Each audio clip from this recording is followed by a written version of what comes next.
Welcome to the Insurance Brokers Podcast with your host, Sarah Myerscough. This business podcast is for ambitious brokers determined to grow their business. Our guests are highly experienced industry experts and innovators. This is the place to leverage their success, learn how to break through barriers to growth, and discover a community of support and ideas whilst growing your business. Hello again, Mike. I'm really glad to have you back on the Insurance Brokers Podcast as we relaunch. Thank you very much for joining me. Absolute pleasure, Sarah. Great to see you. So today we are talking a little bit about the event that you guys are putting on in September.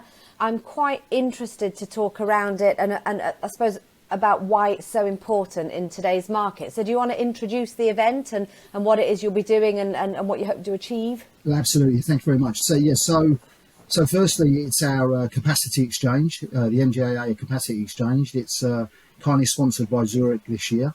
It's on the 14th of September 2022. It's at the Hilton DoubleTree in London, so just in the square mile.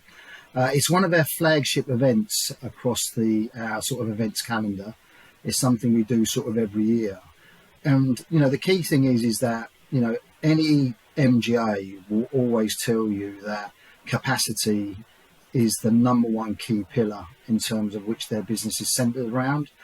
Frankly, if you haven't got capacity as an MGA, you have no business. So it cannot be any more important than that. And what we do in terms of this event is that we invite all of our insurer members to attend an exhibit, in terms of on a poser table, etc. And then we invite all of our MGA members to also attend.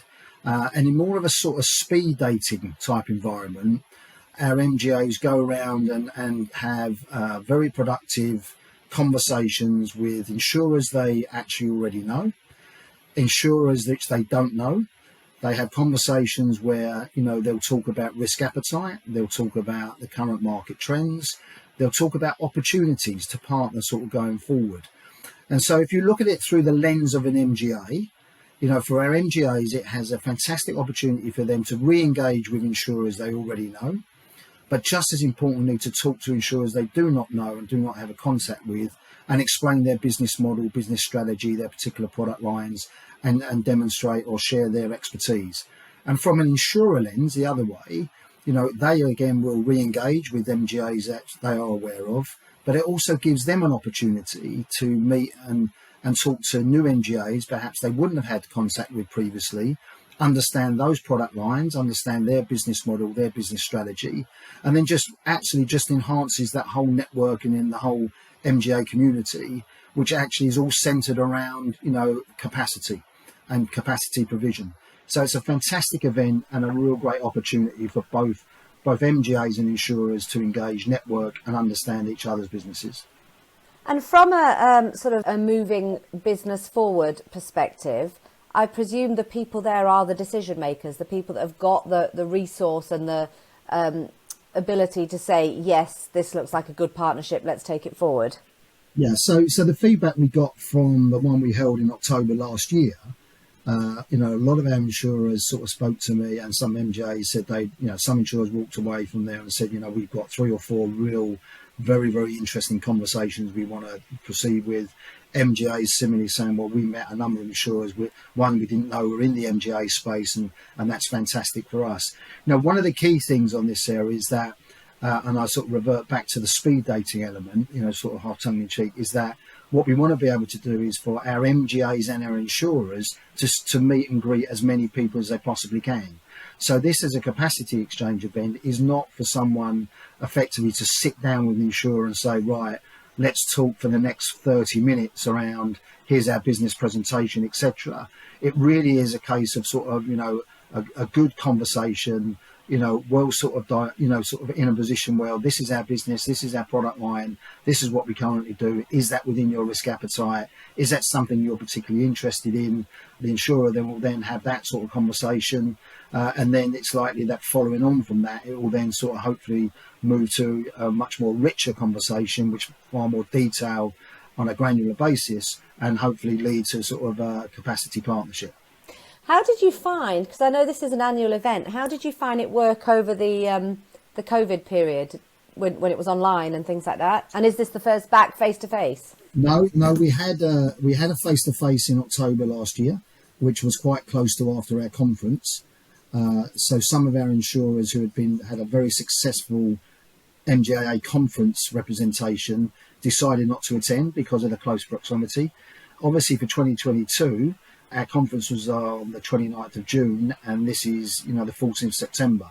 So we have that sort of gap now where insurers in particular and MGAs see that, this is a really important event, and we expect and anticipate, a really good turnout from both of those particular membership tiers. The one which we did in September, I think it was September/October 2020, we did it on a virtual room basis. Again, it was as successful as it could be in a virtual environment. I think that's the best way I would describe it.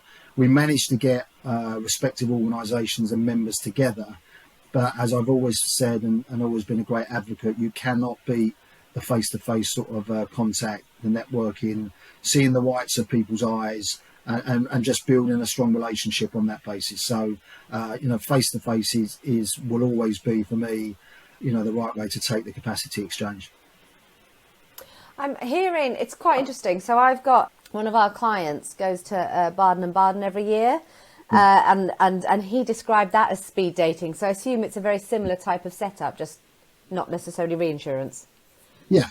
As I say, we did 1 October. We did a lockdown one. We did one in October, which was my first one as CEO, as face to face, and I'm really looking forward to the one in sort of second week of September, because we're looking to build on the one in October last year, and also sort of ensure that we get as many of our insurer members and also as many of our MGAs there to make it a sort of a high profile and very worthwhile event, which I'm absolutely confident it will be.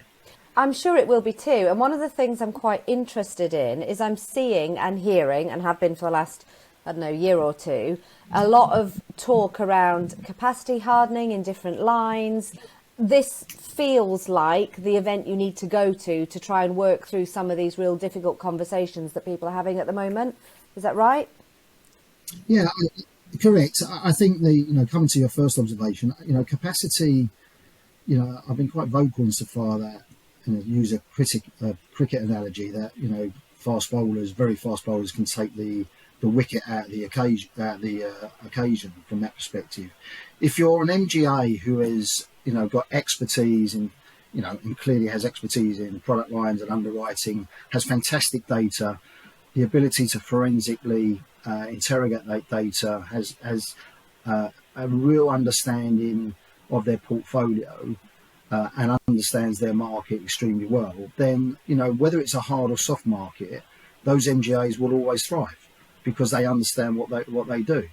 If you're an MGA who hasn't got rich data, doesn't understand their portfolio as well as perhaps they should do, is not proactive with their capacity provider in identifying maybe sort of some problem areas and saying how you're going to address them, then clearly in a hard market, capacity will become difficult, and that's not rocket science. That's just the nature of sort of MGAs, and I had that experience when I was running MGAs. So fundamentally, what this capacity exchange event provides for, again, insurers and MGAs is the real opportunity to have a rich conversation, albeit in sort of a limited time span, and to identify whether you could be partners of the future.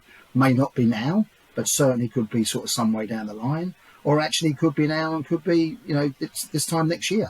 So, that's where those conversations, can be quite rich. Now, the key thing is that I know that a lot of our MGA members will come very well prepared in terms of the key areas and metrics which they will want to share with their sort of the insurers at the event. And similarly, those insurers will be very clear in terms of their risk appetite insofar as what is out of scope for them, but what is certainly in scope, and what is areas which they say, well, we would like to have a further conversation around that.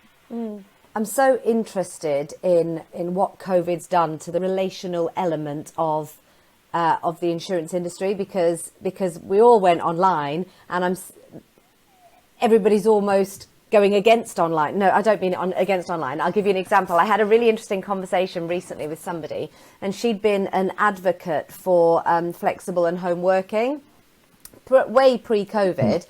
And then obviously COVID happened. Everybody was given home working and with a degree of flexibility. And she's come out the other side going, I don't know if it's the way forward anymore, because our industry is so based on these face-to-face events, seeing the whites of somebody's eyes. And I think something else that's coming in, and you've just mentioned it twice, is data. So this relationship element and really understanding what the data's telling you is quite interesting. Talk to me a bit more about data. What sort of trends are you seeing in the MGA market? What's lagging? What needs to happen more?